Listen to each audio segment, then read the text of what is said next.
নমস্কাৰ, মই ঝৰ্ণা শৰ্মা দীপ চৌধুৰী। আজি আপোনালোকৰ সন্মুখত পাঠ কৰিবলৈ লৈছোঁ প্ৰসিদ্ধ ঔপন্যাসিক সন্তোষ কুমাৰ কৰ্মকাৰৰ এখনি জনপ্ৰিয় উপন্যাস চিলিকন ভেলীত এখোজৰ 41 নম্বৰ খণ্ড। আচলতে সন্দীপে বেলেগ ছোৱালীৰ লগত অবাধে মিলামিছা কৰাৰ কথাষাৰ গায়ত্ৰীক নক'ব বুলিয়েই ভাবিছিল, কিন্তু উইকেণ্ড পাৰ্টিত পান কৰা সুৰাই তাৰ দেহামন ক্ৰিয়া কৰি আছে। সুৰাৰ প্ৰভাৱত মগজুৰ ওপৰত তাৰ সিমান এটা নিয়ন্ত্ৰণ নাই। তদুপৰি মুম্বাইত নৰিমেন পইণ্টৰ সেই ঘটনাটোৰ বাবে অপমানবোধৰ তীব্ৰ যন্ত্ৰণাটোৱে তাক কষ্ট দি আছিল। আজি গায়ত্ৰীক লগ পোৱাৰ পিছৰে পৰা সেই যন্ত্ৰণাটো বাঢ়ি গৈছিল আৰু নিচাৰ ৰাগীত তাৰ মুখেদি সঁচা কথাটোৱেই ওলাই গ'ল। কিন্তু কথাষাৰ শুনি গায়ত্ৰী যেনেকুৱা অস্থিৰ উত্তেজিত হৈ পৰিল, তাইৰ চকুৱে মুখে যেনেকুৱা অস্থিৰ বিকট প্ৰকট হৈ উঠিল আৰু তাক এৰি গুচি যাবলৈ লোৱা দেখি সন্দীপৰ নিচাহ ছুটি গ'ল। এইবাৰ সি ভালকৈ বুজি পালে, নাই, কথাষাৰ সি ক'ব নালাগিছিল। তাৰ বাবেই বেঞ্চৰ পৰা উঠি গায়ত্ৰীৰ পিনে খোজ লৈ সি মাতিলে, মানুহ, প্লিজ মানুহ, তেনেকৈ গুচি নাযাবা। গায়ত্ৰী নৰল। সন্দীপ লৌৰি আহি তাইৰ আগত থিয় হৈ কাতৰ মাতেৰে ক'লে, ছেক্সুৱেলি ইনভলভড হ'লেও মই কোনো ছোৱালীৰ প্ৰেমত পৰা নাই। এতিয়াও মই তোমাকে ভাল পাওঁ। মিছা। গায়ত্ৰীৰ চকুজুৰি জ্বলিছে, নাকৰ পাহিবোৰ ফুলি উঠিছে।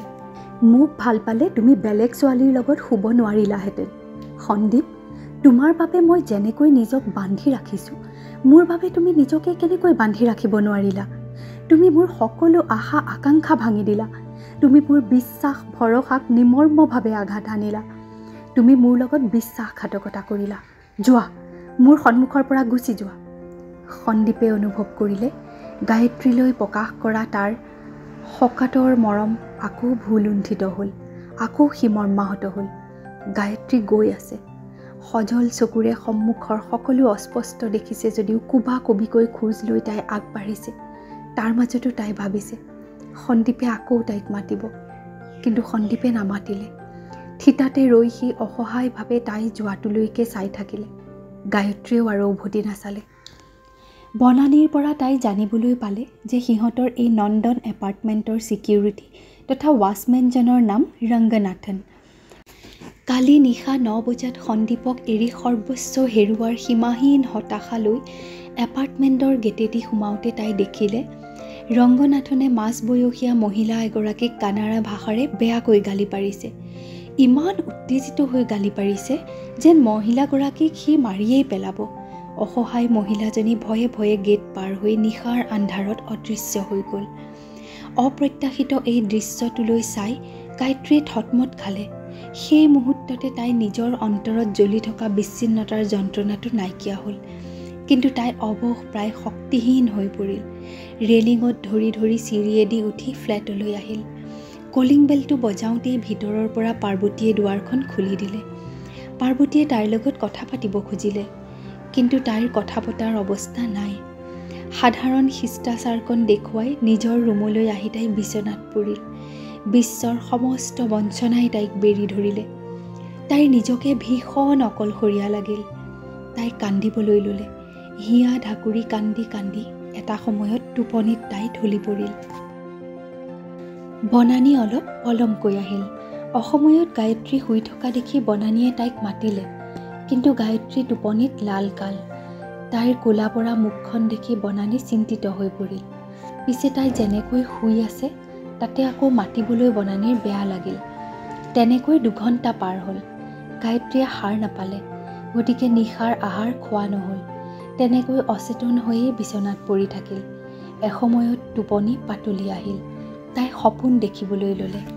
সপোনৰ সকলো অস্পষ্ট, অসংলগ্ন। জাৰৰ দিন নহয় যদিও বাহিৰত কুঁৱলীৰ বাবে সন্মুখৰ সকলো ভালকৈ মনিব নোৱাৰি। চাই থাকোঁতে থাকোঁতে কুঁৱলী ফালি কোনোবা এজন অহা যেন লাগিল। ওচৰ চাপি আহোঁতেই দেখিলে সন্দীপ, সজীৱ যৌৱনেৰে দীপ্ত সন্দীপ, তাইৰ ৰাজকুমাৰ সন্দীপ, তাইৰ জীৱনৰ আধাৰ সন্দীপ, তাইৰ জীৱনী শক্তি সন্দীপ। কিন্তু সন্দীপ বেছিকৈ তেনেকুৱা হৈ নাথাকিল।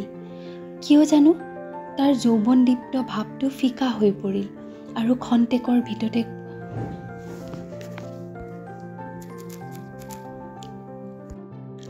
আৰু খন্তেকৰ ভিতৰতে কুঁৱলীৰ মাজত সি অদৃশ্য হৈ পৰিল।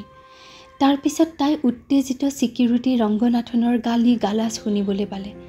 তাই দেখিলে ৰংগনাথনে অকল গালি পৰাই নাই, সেই মহিলাজনীক লাঠিৰে কোবাইছেও।